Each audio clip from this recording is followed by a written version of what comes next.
Good afternoon, everyone, and welcome to today's Independent Sage briefing. As we've discussed before many times on Independent Sage, COVID can have both immediate effects, but also long-term effects to health and disruptions to work and all areas of life. These vary, but can be serious and last over a long time. Today's session is going to be an extension of this discussion. We will be talking about long COVID, especially in the light of the support system in place, not just in the UK, but also in other countries. This will allow us to take a cross-country approach to see where we are at, what is being done well, and what can be done better to support those suffering from long COVID. Professor Danny Altmann will be leading this session, and we have two special guests on the live session today. But before we get to that, I'm going to invite Dr. Kit Yates to give us a presentation of the latest data trends to start the session. Over to you, Kit. Thanks, Susan. Here's what I'm going to talk about today. Prevalence seems like the picture is a bit unclear given how little testing we're doing. Hospitalizations, which seem to be slowly declining, and deaths also coming down from COVID.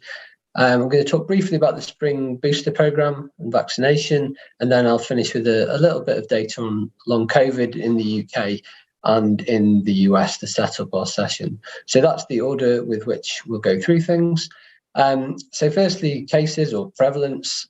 The data that we receive now has been massively degraded. You can see in this picture of the number of tests that are being undertaken. We're doing very, very few tests today, both in comparison to a few months ago and certainly in comparison to the acute phase of the pandemic where we were doing hundreds of thousands of tests a day. This means that we aren't catching everyone who's got COVID probably, and it means that we are not getting a very accurate picture because we've got very small sample sizes. So certainly looking at just the number of cases is not going to cut it. We switched recently to looking at positivity. So that's the number of positive cases divided by the number of tests being done. So to some extent that can account for the lowering in the number of tests or the changing in the number of tests.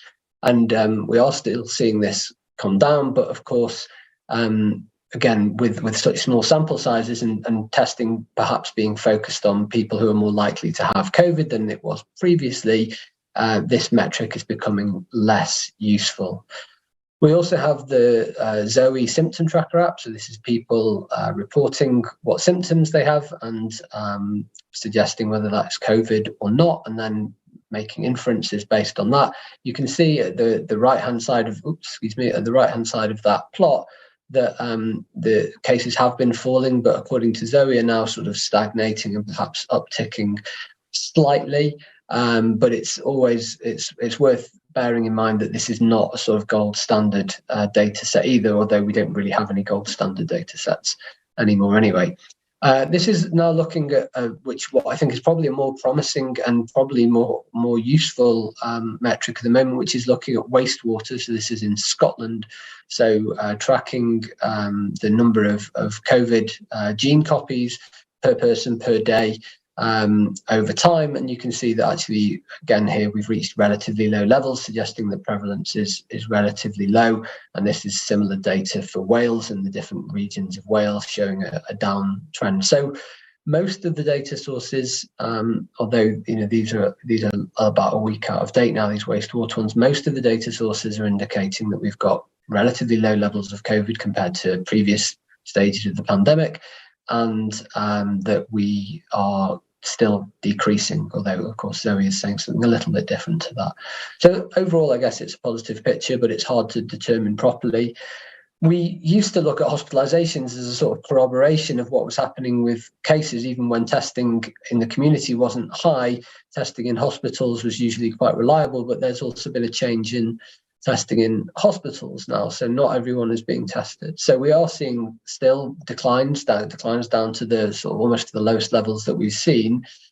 Part of this is probably a genuine fall in the number of hospital admissions with COVID, but to some degree there's also this factor of the fact that we are not testing as many people, and so certainly it's difficult to compare the numbers that we're seeing now with numbers that we've seen in earlier stages of the pandemic with any reliability. If you look at hospital occupancy as well, again, this has been falling for a while now. Again, it's somewhat limited by what testing we're actually doing in hospitals. We know that that's reduced quite a lot now. So some of this fall will be hopefully due to fewer people in hospital, and some of it will be due to the lack of testing. I haven't presented it here, but there's also data on mechanical ventilation beds, which is also going down. So that's one way you probably don't need a test. It at least indicates how severe, how many people there are with really severe respiratory problems, and that's also coming down. So it does hint that overall hospitalizations and COVID is coming down overall. Again, with deaths, we're seeing a similar trend. This is deaths with COVID on the death certificate from the ONS, from the Office of National Statistics. This is for the UK as a whole, and you can see that it's been falling for quite a while now. Again, to some degree, this will be impacted by the fact that we're not testing as much. So people won't have a COVID diagnosis, and therefore maybe that won't get put on the death certificate, but it's part of this overall picture suggesting that cases and deaths and hospitalizations are all coming down at the same time. This is England, so you can see that the trend in the UK is largely driven by England. The red line is very similar to the brown line, so again coming down in England, and these are for the three other home nations, for Scotland in green, Scotland in blue, Wales in green, and Northern Ireland in black. And you can again see that they're relatively low levels now.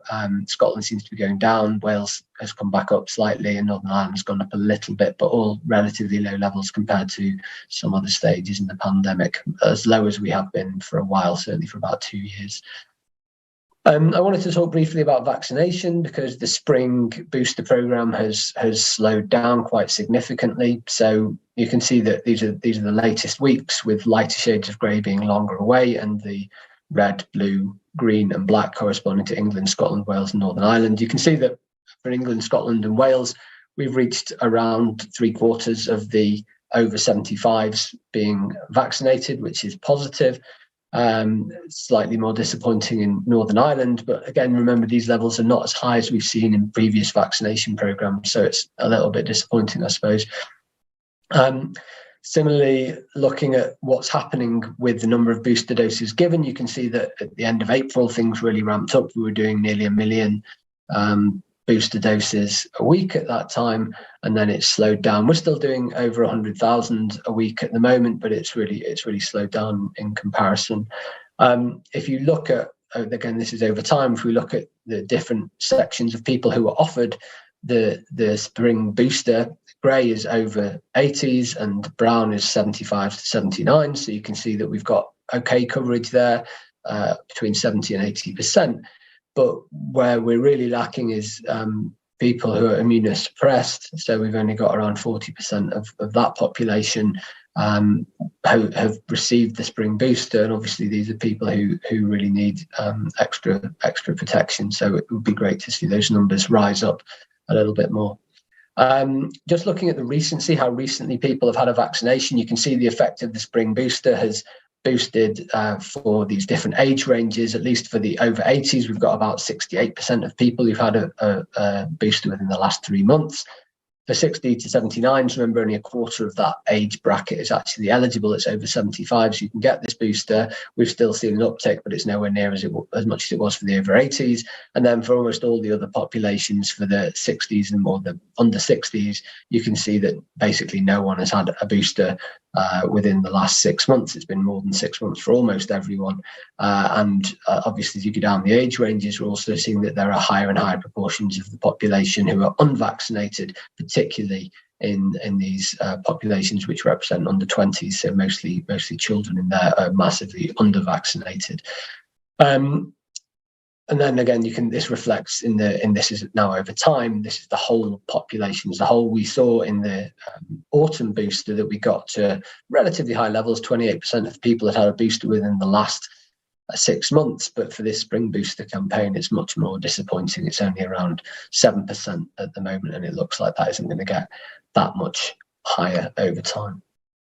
And then lastly, I want to talk about long COVID, because that's the subject of the session today. So these are a bunch of headlines from different places around the world. We tend to take a UK focused perspective on Independence Age, but long COVID impacts anywhere where there's been COVID. So it's in South Africa, it's in Asia, it's in America, it's in Europe, it's everywhere basically, and it's a big problem in many of these countries around the world. So here's a bit of data. So I'll start by looking at the UK situation.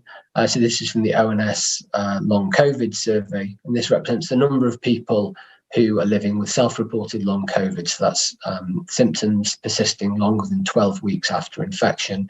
And this data goes from September 2022 to March 2023. So this is the latest update we've got. Unfortunately, it's 3 or 4 months out of date at the moment. But you can see that over the winter, autumn and winter of last year, we have seen relatively stable levels of people with long COVID, ranging somewhere between 1.7 and 1.9 million people. So a huge number of people in the UK have long COVID. If you look at this broken down by age ranges, this graph is slightly misleading, partly because of the way that the age brackets are recorded in the ONS survey. It looks like that long COVID is much more prevalent in older populations, and it does tend to be slightly more prevalent in older populations, but actually you can see that this age bracket here, 50 to 69, covers 20 years, whereas some of the younger ones only cover, in this case, 9 years, and in other cases, 7 years and 10 years here. So these figures aren't quite to be compared against each other, but there is a tendency for actually probably more middle-aged people to have a higher numbers of or higher prevalence of long COVID within those populations. And we'll see that more when I look at the American data in a second. This is breaking down the people who have long COVID by how it impacts them. So we've seen this chart before on independent sage briefings or similar version. Around 60% of people say that it impacts their day-to-day activities or their ability to undertake day-to-day activities a little, and actually 20%, so we're talking maybe 400,000 people, 500,000 people here, saying it's impacting their day-to-day activities a lot. And that's obviously, can be very, very debilitating in extreme cases. Then this one I think is a really interesting one. This shows the number of people who have long COVID by which variant they're infected by. So I think when we think of long COVID, we often think of the sort of the long haulers, the people who were infected early on and have been living with this for a long time. And there are a significant number of those people, but actually the largest group is actually people who've been infected with Omicron. So despite Omicron's reputation for being quote unquote mild, its sheer prevalence and the duration for which Omicron's hung around means that there's more people who have long COVID induced by Omicron infection than by any other single variant that we've seen before that. I want to switch to America now just to take a slightly more global perspective. This is one of the only places we could get other data from. So this is the percentage of all adults in the US living with self-reported long COVID. So this is out of the whole population in the US. And you can see it has been as high as 7.6% this time last year and is now 5.6%. So still a huge number of people in the United States. This is adults here, of a proportion of adults. Still huge numbers of people have got long COVID in the US. And then breaking that down by age, this is what I was saying about the UK age comparison not being quite as easy to do. This is much easier because it's broken down into 10-year age gaps, and also it's the proportion of people in those age groups rather than just the absolute numbers. So you can see actually 40 to 49s and 50 to 59s have the highest prevalence of long COVID, and it actually diminishes slightly as you go into these older age ranges. And here you can see there's also a significant problem in these younger adult populations as well. So it's actually it's a serious problem for every age range, if you like. This one I think is quite a stark chart. It shows you of all the people who've ever had COVID, what proportion of them are reporting living with long COVID, so symptoms longer than 12 weeks after infection. This time last year, it was as high as 20%, but it seems to have stabilized at around 10%. So 10% of people who've ever had COVID in the United States report having long COVID as well, which seems like an absolutely extraordinarily huge number of people and is often underplayed, I think. And then finally, this is the impacts. This is equivalent to one of the ONS graphs. It tells you how people who are reporting having long COVID are impacted by it. And in this case, so blue is people who've been impacted have their activity limited by long COVID. So it's consistently around 80%. And red is people who have been significantly impacted by COVID. So they're a subset of the blue population. So you shouldn't add these two together to get the number of people who have been limited. The red is a subset of the blue population, but that's consistently around 25% of people living with long COVID have had their activities significantly limited. So these are quite stark figures, I think. Okay, so I'll finish there, and I'll just summarize by saying that it's a bit of a difficult picture to find out what's going on with COVID in the UK at the moment. It seems likely that cases are flat or falling at the moment. Hospitalizations seem to be falling as well, although again, we need to be careful about drawing too firm a conclusion given the changes in testing that we've seen, and the same caveat goes for deaths, which also appear to still be falling. The booster program, spring booster program, is somewhat understandably slowing down now. And of course, long COVID continues to be a significant issue in both the UK and globally. So I'll stop there and I'll pass back to Susan. Thanks.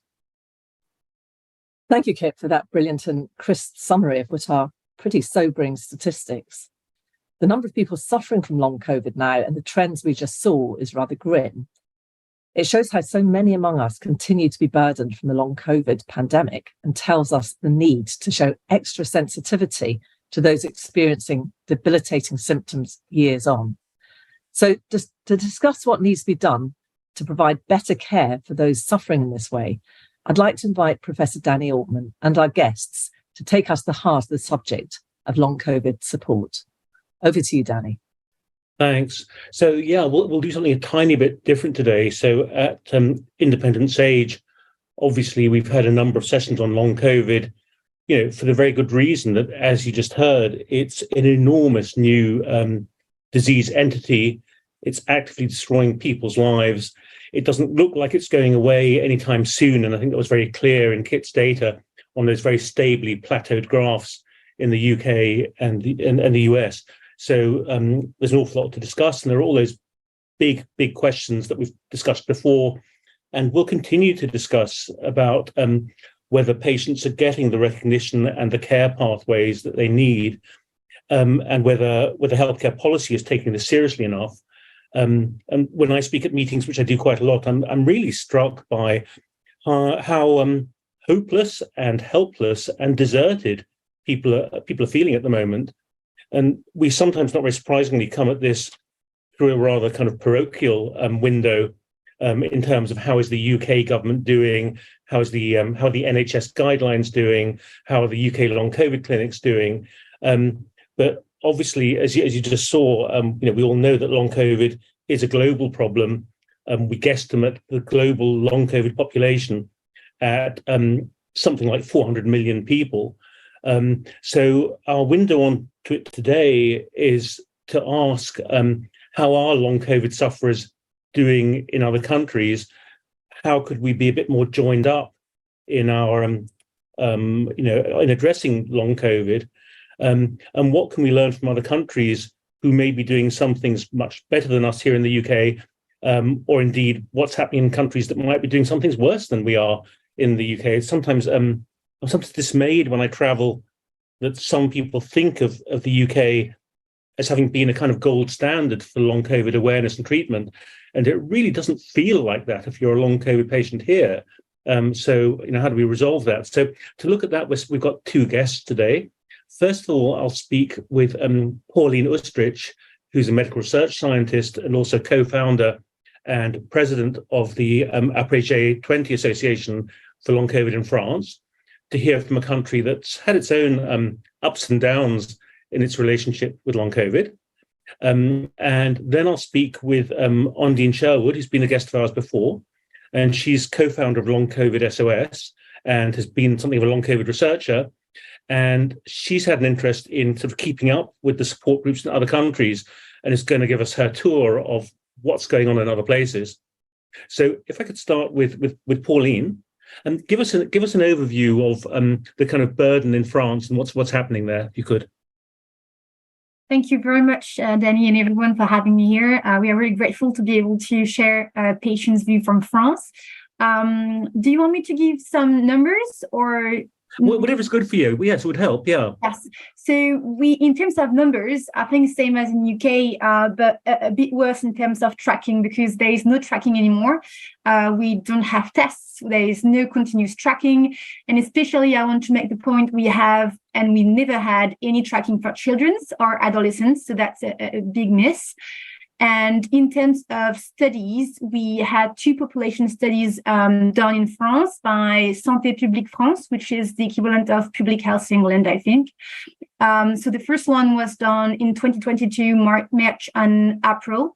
And the numbers of the prevalence for long COVID was 4% for the population. So 2 million of people were affected by long COVID. And in terms of long COVID, it was the numbers of 30% after 3 months and 20% of people infected who still has long COVID after 18 months. And now we had yesterday new studies coming from the same team, so delivered yesterday, showing the prevalence from France, but from 1 year ago, so from September 2022. And interestingly, it shows that there's the same prevalence for the population level. So 4% of the global population in France is affected by long COVID, so 2 million people roughly. But in terms of prevalence of people who have COVID, who are having long COVID, it has a bit decreased. So it's 8% of people. And but for after 3 months, so by following the definition of the WHO. And in terms of people who still have long COVID after 1 year, it's showed to be 31%. But what is also interesting to see is these numbers depends on sex. So it's higher for women, 10%, for job seekers, 14%, and for people who are hospitalized, so roughly 18 or 20%. So that's interesting to see. So I think that's all for numbers, and then I can give you. Yeah, no, that's good. So because the healthcare system in France is very different to what we're used to in the UK, paint a picture for us of the relationship as you see it from your group between the Department of Health in France, the healthcare providers, and the patient. What's on offer for them, and are they happy? Yeah, so I think they're not happy. I think it depends where we are in France. There's a huge discrepancy on the availability of adequate healthcare depending on where you are in France. So I think to sum up, the main message is that there is a huge discrepancy between what we know, so the health recommendation for long COVID, the recognition for long COVID, and what people are living in their life, so in their day-to-day life with long COVID. So this is usually different. So if I sum up with the years, because it's been 3 years now that we are working on long COVID, the first year we were fighting for recognition. The second year we were fighting for healthcare.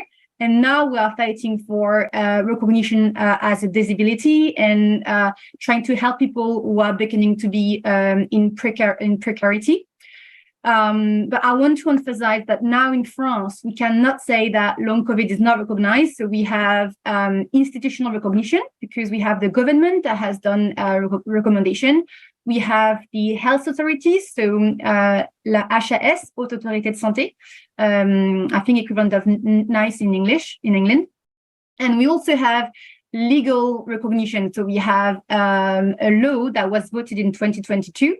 And we also have political recognition. We had a resolution that was also made in 2021 and voted unanimously at the parliament.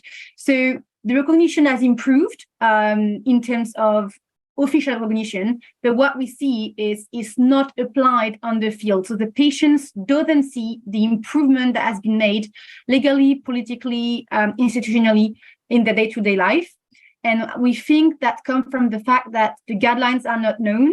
And the law is not applied, and the government has still not done any global communication. So we don't have any public health communication on long COVID. We have nothing on the prevention, nothing done globally to really establish that long COVID is a real disease. And I think it's important for you to know also in terms of actions that as an association, we have been pushing a lot to be involved in 3 institutional expert groups on long COVID. So we work, for example, with the health authorities on long COVID. So we've been part in the recommendation for long COVID that is now establishing, as the WHO does, but in French, what you can do when you have long COVID. So what does a GP does to help a long COVID patient? So we have that, but it's still not well spread in France. So I think we have the recommendation, but they are not known. The second thing that is important to know is we are part of governmental groups. So we have regularly meetings with the government. So, for example, we had a meeting this week to work on the long COVID law, to work on the platform that was supposed to be done 1 year ago. So we've been doing lots of meetings with them. We have the impression that long COVID patients and associations are carrying all the work to make the improvements, but patients still don't see concrete action. So there have been meetings, there have been a bit of people fighting for us, but really patients don't really see the difference. Even though we do have some people in the government that are trying to push for communication, but we don't see any communication plan nationally. Until now, we had nothing. And the other thing that is important to share is in terms of disability, recognition in disability.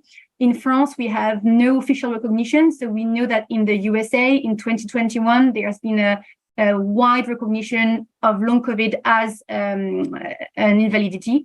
In France, we don't have that. And for workers who have long COVID, which is most of the long COVID people, it's still hard to obtain recognition from disability. So as disabled worker, it's quite hard. And we are quite struck to see, I don't know if it's the same for you, Danny, in the UK, but most of long COVID people who cannot work anymore are healthcare workers. From hospitals, physiotherapists, nurses, and because of the inadaptability of their position, they cannot come back to work. And now, sorry, just come in and ask you a sort of follow-up question, just to get some detail, sort of some flavour. So following on from everything you said, if I'm a healthcare worker living in the suburbs of Paris, and I no longer feel able to go to work because I don't feel very mobile, and my family are telling me to go to the doctor, what happens to me next? What kind of care will I receive?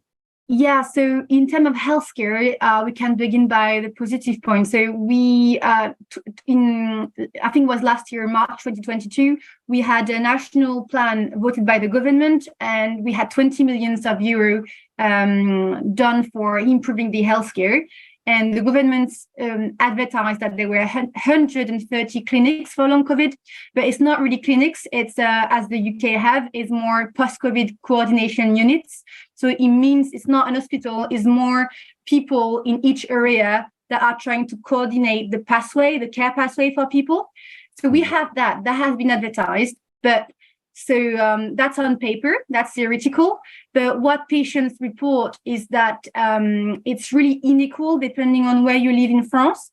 So to sum up what happens in terms of healthcare, we have 3 situations. Either there is no care pathway, so some patients don't see any long COVID clinics around them, don't see any doctors that are aware of long COVID around them. So we have people traveling from really far from France, like 500 kilometers, to have find the doctors that knows about long COVID. We still have a lot of lack of knowledge about long COVID, so it still happen after 3 years that patients report that their GPs or specialists says, "Oh, but does this illness exist? Is not in your head." We still have this psychological situation. The second situation is we have care pathways, but they are not adequate. So they are focusing mainly on psychological symptoms or cardiac rehab, and they don't take into account post-exertional malaise. So we have lots of feedback saying that patients are getting worse because they are basically pushed a bit too quickly into rehab. and it's not adapted to their own physiology. And then the last and positive situation is when we have adequate care pathways. So we have a few adequate care pathways, but they are too few. So we have long waiting lists. It can be a year, can be 6 months, 8 months. And there's only a few specialists trained on long COVID and on the diversity of long COVID, because as you know, we have people that have more mast cells or more cognitive problems or more digestive problems. And it's quite hard to find specialists that are able to make a link between all of these symptoms. And I think the last thing I want to say about healthcare is there is nothing for children. We have no long COVID clinic for children. Wow. And for adolescents it's the same. So people who have long COVID when they are children or adolescents, they go to see adults care, and it's not appropriate. So I think that's the biggest problem, because we have a few specialists that are aware of that and are fighting to make this happen, but really we don't have specific clinics for children. So I think to sum up, what I can say is there has been some improvement since a few years, but there have also been some drawbacks. So some clinics have closed, or some specialists that were working on long COVID have stopped working on long COVID because they had burnout or because they had too many patients and they couldn't follow up. And also for the clinics that works well, we mainly have no follow-up. So you see different doctors each time, or you don't have follow-up after a few years. So it's still difficult. Some patients get better, but for some of the patients, it's still up and down. Thank you so much. That's really terrific. Thank you. And depressingly familiar. So look, what we'll do, will you stay with us for questions afterwards? Let's go to Ondine, who's been kind of surveying the news from support groups around the world, and then we can maybe discuss some more. Is that okay? So Ondine, tell us about other countries.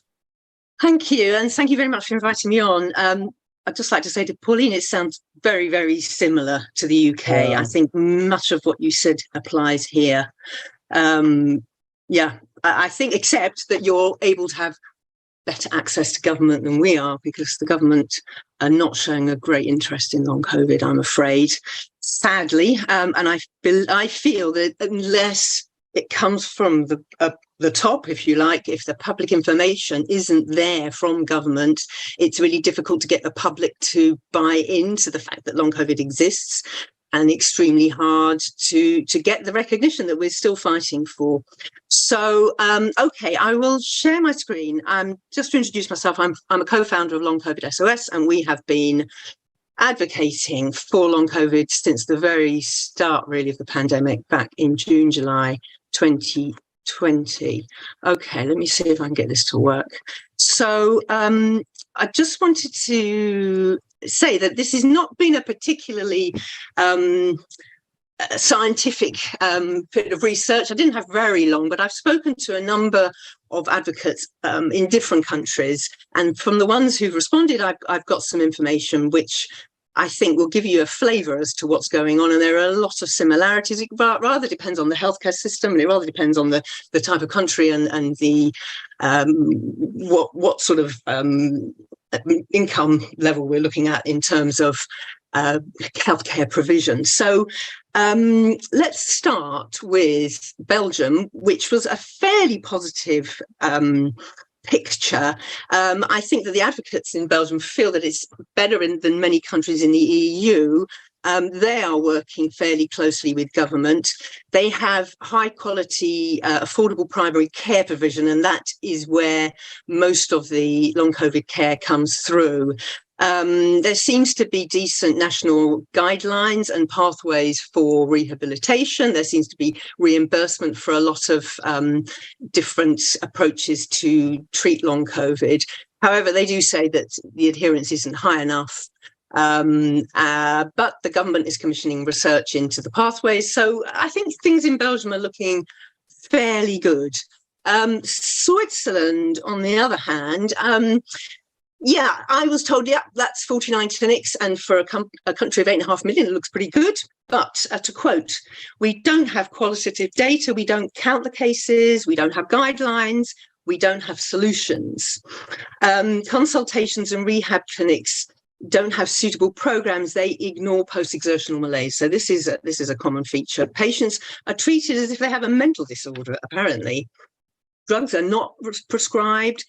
And I quote, patients are gaslit and not taken seriously, just like the patients with ME have been for centuries. We have no numbers and the patients are largely ignored. So that's not a good picture from Switzerland.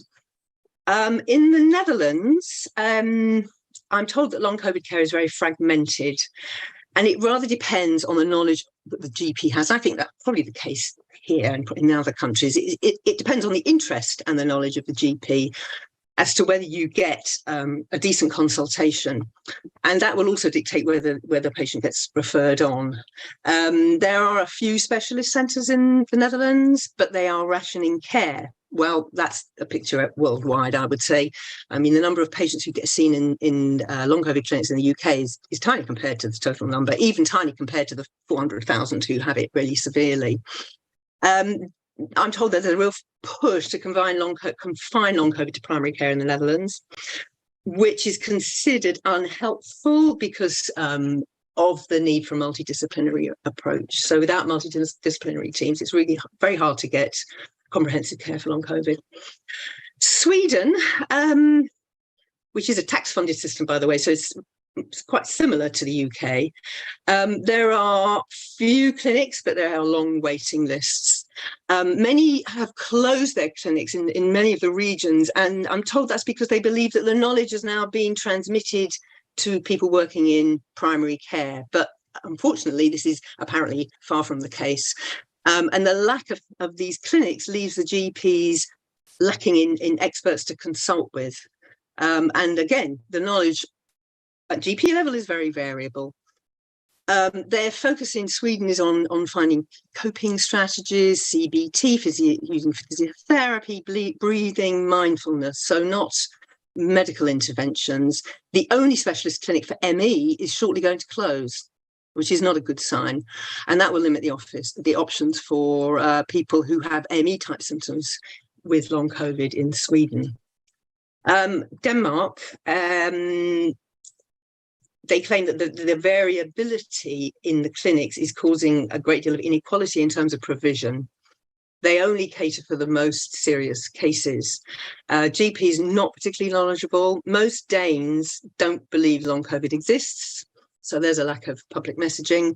And this appears to apply to policymakers too. So not great in Denmark. Norway, again, a very similar type of government-funded healthcare system here.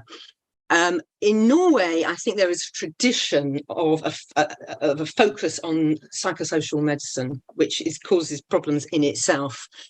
I'm told that of the 7 clinics, many who are referred are rejected, even if they are severely disabled. So most are followed up by GPs.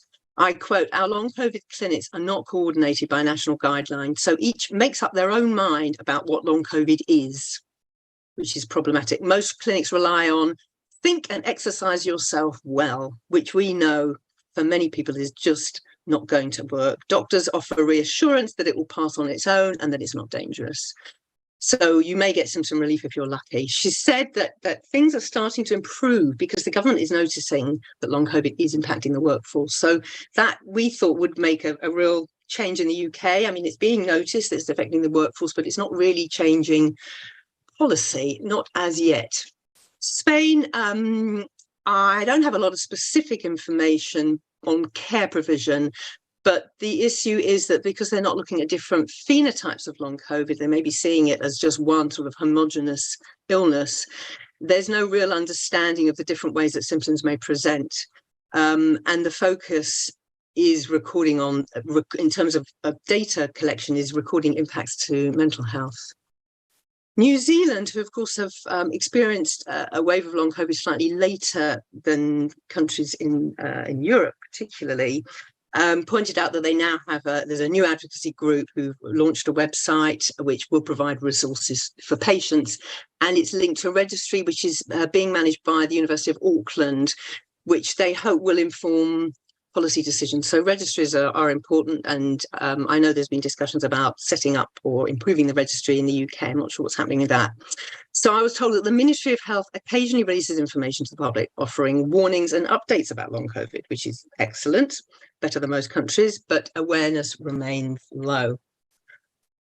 So now heading south to Indonesia, where there is a mixture of government and private hospitals. The very low GDP spent on healthcare.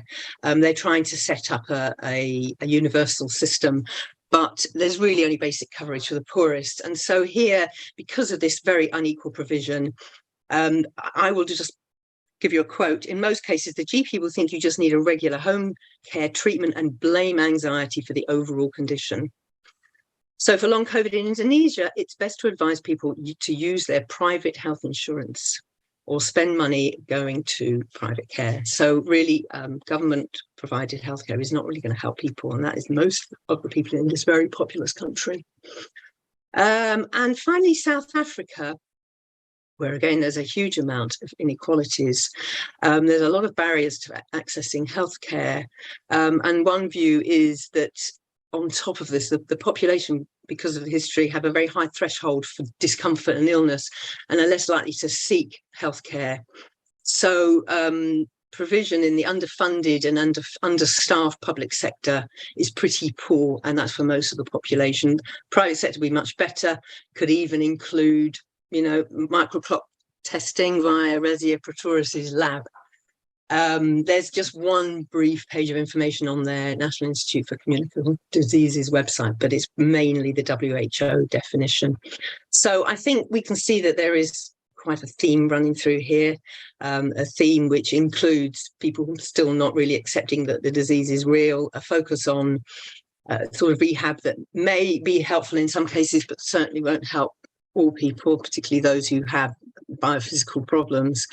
There you go. I hope that does give you a flavour of those particular countries, and it is a kind of a cross section. So thanks very much. Thanks. That's really brilliant and really useful, and definitely should lead into a publication on the subject. So I won't sort of hog the discussion because other people can come in and say things.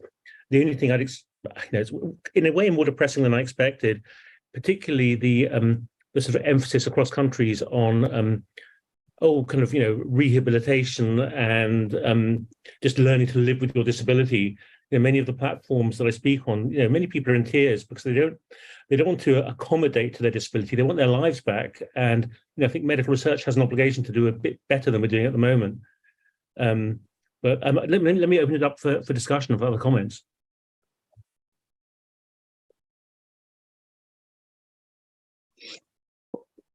Danny, I wonder if there aren't any other comments at this stage, whether we should go to the questions. I agree. Yes, I agree. Yeah, because we've got a few come in. We haven't got anybody in person this week, but we've got several. So the first is from Elspeth Webb, and she's asking if we should be distinguishing between two different things. The first she calls long COVID, i.e. persistent but variable symptoms and what appears to be an ongoing disease process of as yet poorly understood pathology. The second she's calling COVID-induced injury, leaving long-term consequences, and gives the example of Michael Rosen, the well-known and much-loved poet, who's written about the damage his acute illness left him with. In his case, it's loss of vision, hearing, sensation, presumably as a result of some sort of acute central nervous system damage. For others, it's been lung damage, kidney damage, and so on. Some people may have both, of course. So I think Elspeth Webb is really wanting to find out to what extent these are two completely different things. So over to Danny and Pauline and Ondine. Well, can I do half a minute on this? And I know that Helen has expressed views on this before as well. So I think I may be an outlier in my view. So I think that we've defined long COVID as having persistent symptoms more than 12 weeks after your acute infection. So why would I want to limit what those acute consequences, what those chronic consequences are allowed to be?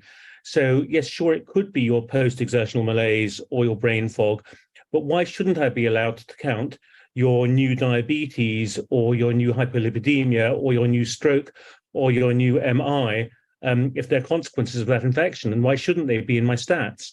I don't see the need to ring fence what's allowed to be called long COVID or what isn't. And I think those are all real biggies that are in there in the disease burden. But I've got a feeling that Helen has said different things to this in the past. I don't know that they necessarily are different things. It's interesting when there's a discontinuity between the COVID that you had and then the MI that you have, a few months later, when that is probably related to the COVID. And we know that lots of events have happened to people that have happened post-COVID and probably because of COVID, but it seems slightly different than the symptoms that you have going on. I don't know that there's an easy way to divide them up. I just think there's also a question about how you engage all those other doctors who don't want to think about long COVID, but you actually do need to think about all these other things that are arising after COVID. I'm not wedded to one side or the other, but I think there are different ways of thinking about what happens after an acute COVID infection. I suppose one question is, what's the implications of thinking of these as two separate things versus a continuum? I mean, to me, it's inherent in the whole discussion that we need to think about a lot of different manifestations and care pathways. And when I look at all those slides from Ondine of different countries, my ideal long COVID provision in all of those countries would have imaging and rheumatologists and neurologists and gastro people and respiratory people and on and on and on, because there are implications for general medicine across the board. Mm-hmm. Pauline, were you wanting to come in on that one? Yes, just thank you very much, Susan. Just to say that if I'm not mistaken, from the literature we're doing on long COVID, what we can see is that the definition that is most used for long COVID is the PASC definition, so post-acute sequelae of COVID. I'm not saying it really well in English, but that's the definition that is the most used. And this includes all the sequelae from COVID. So everything that happened after you had COVID is included in long COVID. And there have been lots of papers now showing that there's been new diabetes or new illness, like chronic illness or cardiac illness, really related to the COVID.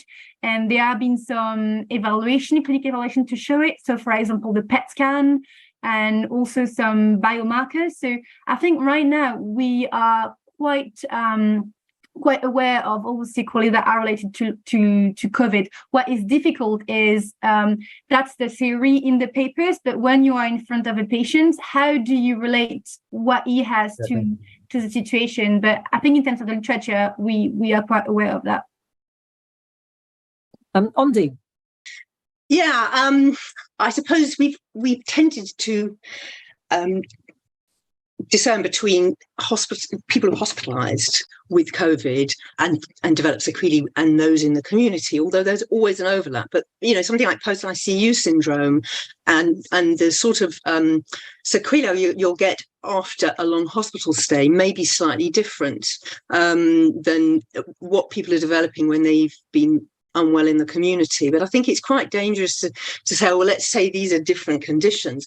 And partly because within any group of people with long COVID, you have such a huge range of symptoms. It's not one thing, and it's unlikely to be one cure if we ever find one. And I think we have to bear in mind that there is a huge range of presentation because COVID affects people the acute COVID affects people in different ways. It tends to find what's weak in a person and will go for that, and then will give you those symptoms when you don't recover. So, some people have organ damage, but there may be a lot of people with vascular damage. They don't know it and nobody's found out yet. And that is an organ damage. And that could be driving a lot of symptoms. So, yeah, I would keep the definition broad. Yeah. Well, thanks all. That's really helpful. And I think what this is drawing attention to is like COVID itself. Long COVID is incredibly complex and we're learning more all the time, but we need to learn a lot more. Also. Okay, let's go to our second question, which is from Elizabeth. We don't have her second name, but from Elizabeth. We're currently hearing that long COVID is affecting the UK workforce. Given that 1 in 10 infections result in long COVID, people are catching COVID multiple times a year, and the UK isn't vaccinating the vast majority of people. My question is this: when will we likely reach a tipping point where the vast majority of people will have long COVID and will be unable to work? Will that likely change the way governments are ignoring COVID? So what do we think the response is going to be? Danny, sorry, what did you say? I was asking who's volunteering for that one. Right. Plato. Yeah.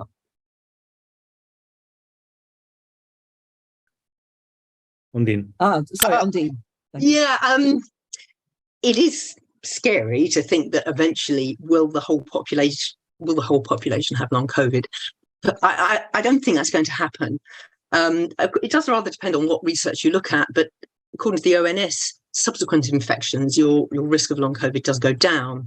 You look at other studies and they suggest, the cumulative effect of COVID infections means you're more likely to get long COVID. I don't think the whole population will have long COVID. However, as we've already discussed, there are impacts of COVID, such as cardiovascular illness and diabetes, which could end up affecting a lot of people. And we don't really know the extent of that yet. Whether that's going to make anybody in government sit up and say, we've got to stop people getting infected, because that's the only way to prevent you getting long COVID at the moment, or we're prepared to put some money into research on preventative measures. And we know that certain drugs, maybe antivirals, can lessen the chances of you developing long COVID. But at the moment, there seems to be no interest in giving people antivirals during acute COVID unless you're very, very vulnerable. And so, people are still getting COVID. Maybe not 1 in 10 at the moment. Again, it depends on the studies that you look at. I know the WHO quoted 10%, but in vaccinated people, it could well be a bit lower, but it's still significant. And so people every day, what are the cases per day? If you look at the Zoe data, it's around 50, 70,000 cases a day. If 5% are getting long COVID, it's not great. And we still don't know how long they'll have it for. Thank you. And I think one of the important words you used there was preventive. If you don't get COVID, you don't get long COVID. And we've got many, many measures that we've talked about quite often on Independent Sage that could easily be done to lower the rates of COVID and therefore of long COVID. Steve, did you want to come in? Yeah, I was just going to mention that many people have seen this week that there was a really dreadful story in the press about the impact of cardiovascular disease, which has historically been very much linked with COVID sequelae, however you want to pronounce that. And it's now being made worse by the condition that the NHS is in, its ability to respond, its ambulance waiting times, et cetera, et cetera, et cetera. And the COVID actuaries keep track of this really, really well. But again, I think, until this is recognised as something that needs to be prevented and treated, we're going to end up getting worse and worse and worse. But I agree with Ondine. I don't think we're going to have everyone with long COVID. I think that, these things ebb and flows. People have certain predispositions or don't. And of course, this 1 in 10 thing is difficult because it's like a risk rather than 10% of everyone will get long COVID. You have that. And of course, people do, thankfully, get better in time sometimes. So you have a fluctuating population. But the way to keep that level high is to keep infections high. So absolutely, let's do something about prevalence and vaccinate, because that is the one thing that we know mitigates the incidence of long COVID as opposed to just avoiding infection completely. Great, thanks. Sheena. Yeah, I just wanted to come in on that point about vaccination, because I think this is really where I'd like to see some long-term thought given to what we're going to do about vaccination, because I feel there's a sense, certainly in the UK, that we are sort of narrowing who we're going to be targeting for vaccines. I haven't seen the plans yet for what we're going to be doing in the autumn, what the vaccine might be. I think I've heard some stuff about how in other countries are looking at things based on the XBB variants.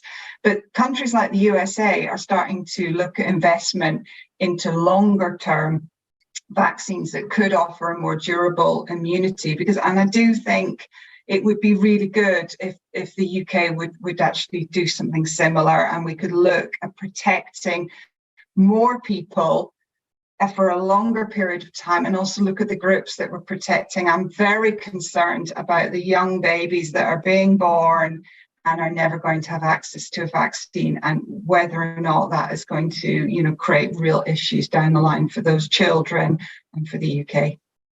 Another great point. Danny. Sorry, just to add one sort of summary sentence, really, that in the UK at the moment, we consider that we have something like 3% of the workforce out of work with disability due to long COVID.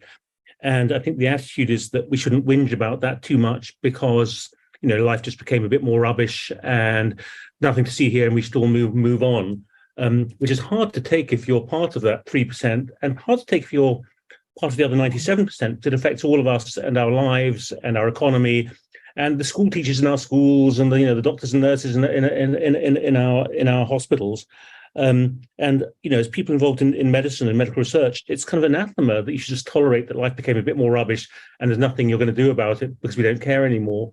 And we have kind of taken our foot off the gas in terms of the vaccine program, in terms of long COVID sort of care and care pathways. And at the moment in the UK, there's essentially no more planned or ongoing research funding for any long COVID research. That first tranche of funding is finished, and there is no follow-on plan, and no answers have yet been delivered. So sorry to sound a bit depressing, but it is a bit tough. Definitely, that's really grim to hear. Well, I think we've got time for just hopefully one more question to squeeze in, and this is from Emma Barrett. Increasing amounts of research are showing that connective tissue disorders such as joint hypermobility syndrome and Ehlers-Danlos syndrome, as well as hormonal disorders such as polycystic ovarian syndrome, present a significantly increased risk for long COVID. However, the list of groups eligible for vaccination in the UK remains stagnant. Why is this the case, and what can we do to encourage an update of that list?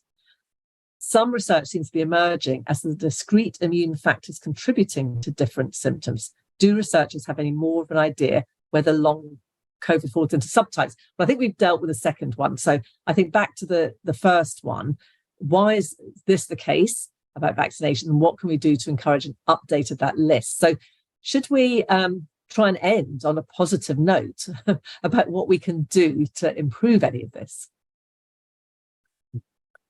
Having a go. Steve. Just kind of, we need to understand how vaccine programs are designed, and they're designed by recommendations from, committees that are given a set budget, and they're told to do very, rigorous assessments within certain criteria, and they come up with a cost effectiveness and calculation, which we've seen previously when they license vaccines for different age groups. For example, vaccines cost money. So yes, you need to make those calculations, but the real trick is to include the right things in your risk evaluation. And we saw from pediatric assessments of vaccines, for example, that really long COVID did not figure whatsoever. And Ondine and of course Sammy McFarlane and everyone else will tell you that children are affected by this condition. And as well, long COVID really does undermine this idea of allowing infection to spread throughout the population without any consequence. So I would very much like it if these sorts of conditions and other conditions were included in the vaccination schedule, because we're not just vaccinating against an acute disease as we do for influenza every year. We're vaccinating against something else. Really good point. So if no other burning comments to add to that, Sheena. I was just going to chip in that there's been quite a few cuts to funding for the JCVI, who are the committee that look at this, and I don't think constraints in budget as to what they can deliver, what they can promote, how they can work in different community groups, and advertising campaign are helping this at all. So I think really advocating to your MPs that we do fund and support our JCVI will be good as well.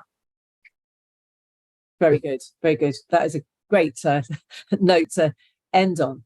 And it's all we have time for today.